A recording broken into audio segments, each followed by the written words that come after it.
Nafla is a rapper from LA. His English name is Nicholas Che. He started music because of the sense of beat that hip-hop has. He drew the biggest inspiration from Tupac's song, Changes.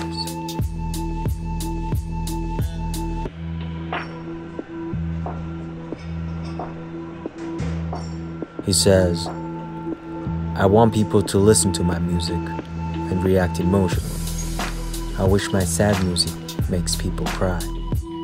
I wish my happy music makes people dance. He won in Show Me the Money 777. Right, he appears on the stage in time to the beat. He is the rapper, not To The Fla, from LA.